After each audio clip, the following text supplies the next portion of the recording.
Mental health with an India lens. Real stories, real conversation, real talk. 23rd of January, though, I sat in my Bombay flat reading 7 books.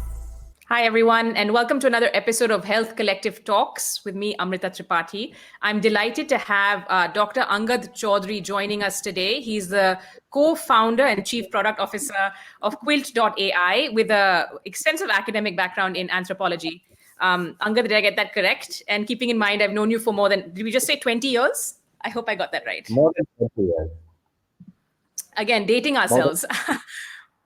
But let me start by asking you, Angad, how are you doing? It's we're dragging on. It's 2021. The pandemic year is just going on and on. But how have you been? How are you? I'm good. Thank you for asking. I'm gearing up for the long haul of this new normal. It's been a challenging 2020 for a lot of us. It's been a hard time for everyone from students to business owners. It's across the world. It's been a very, very difficult year.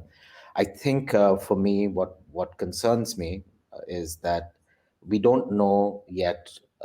We do not have a sense of the full extent of the damage that this pandemic has done to personal lives. We don't know how many families have struggled, how many people have lost jobs, and and how many people know people who have passed on, and the consequences of this, once the dust settles, will be quite something to behold.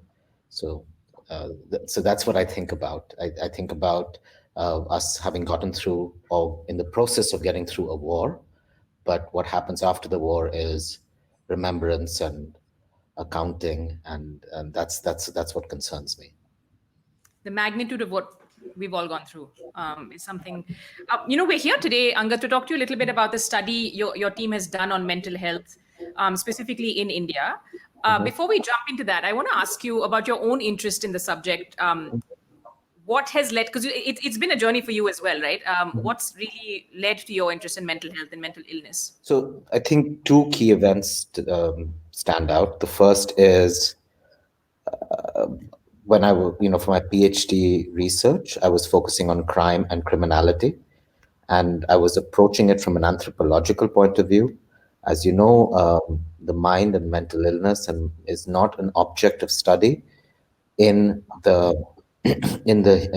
anthropology, and it's more of the domain of psychology, psychoanalysis, psychotherapy, etc. So it was always adjacent, but it was definitely a part of the problem that I was studying. But through conventional anthropology, of course, there weren't any tools or technologies available for me to unlock all the stuff that I was encountering on the field, which was a year of murderers, criminals, suicides, all sorts of things. So psychoanalysis and theoretical psychoanalysis was the first point of entries. I'm not a practicing therapist in any shape or form, and probably the furthest from it.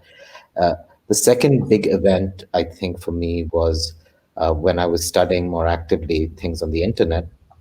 I noticed that everyone would be surprised when suicides would take place online of public figures. And one of the first projects we did at Quilt from an R&D perspective was to understand how we could potentially detect signals that were not explicit, that were not hard-coded verbally, and use them as ways to understand the mental health of a person.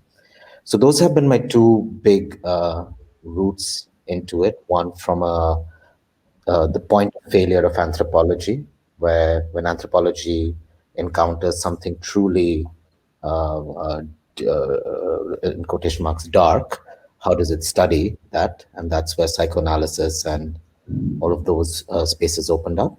And the second is from machine learning and technology, which is how can you detect the state of a person beyond just happy, sad. Because we can all read, right? When you see my posts and I might be saying one thing, and if you're a friend of mine, you know that I'm trying to signal something else. So we already have these implicit ways of reading information. So that was the second piece we did. And there's some stuff on that. I can share it with you if you want to explore it further. Definitely, there's a lot to unpack there, and I do want to come at some point in this conversation to, um, there's a lot of people who get very nervous when you talk about machine learning or AI, especially in this space. Like there's a lot of new, um, chatbot aided therapy counseling. I mean, this is kind of beyond the scope of our conversation, but I do at some point want you to address this because I'm sure you've seen it.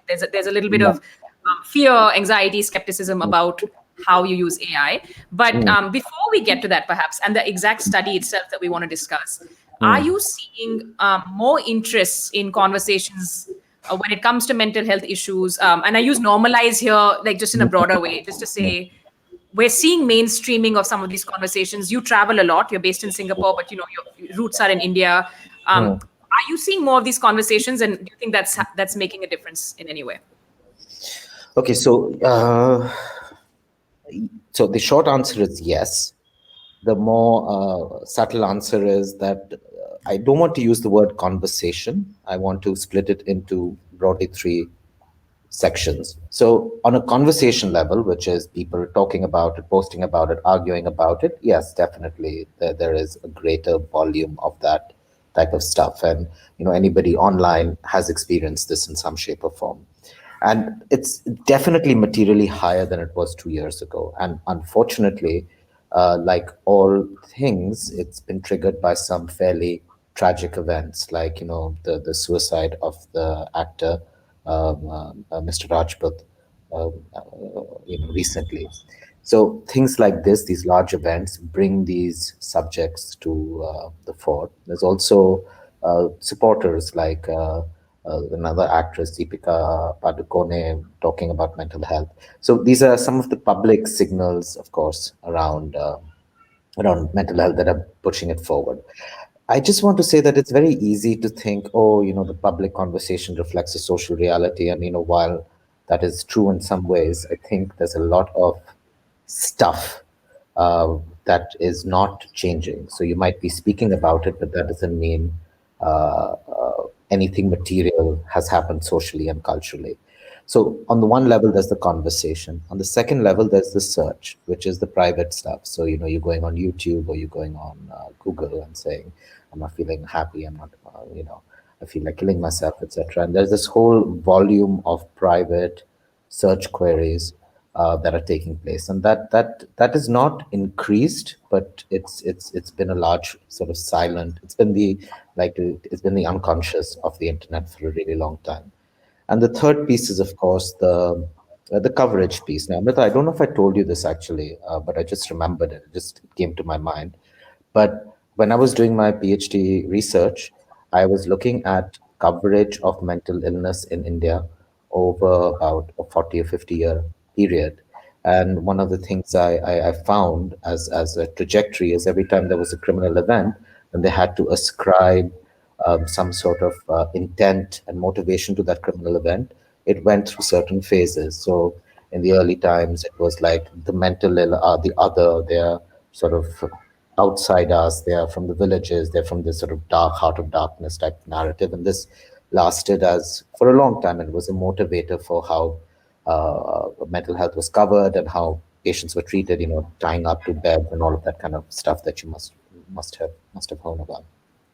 Then like over time, then it became the sense of mental health is a break from the norm, and it's a sort of splitting away. So if you remember some of the stories from the 80s and the early 90s, it was like, oh, this guy, he was fine, everything was fine, and then this event happened, which could be a girlfriend leaving them, or failing at an exam, and this event precipitated mental health crisis, so to speak. So that was the second type of storytelling that was happening. And the third type, of course, in the media, which happened more recently, and I think you're at the cutting edge of now, is like we all have issues and we're all kind of mad in some way, sorry to use that word, in some shape or form. So we've had these three interesting journeys in coverage also, where mental illness is something that is out there and is criminal, to mental illness, so to speak, is a break from a norm and is precipitated by an event. And number three, mental health issues are constitutive of us as beings. Like Amrita has her stuff and Angad has his stuff. And these are parts of our soul, so to speak. The reason I bring this up is because even when we talk about conversations increasing or searches increasing, we often have to remember that they're happening within a cultural frame. So they're not actually authentic conversations about mental health. They are culturally acceptable conversations about mental health that take place at any given point of time.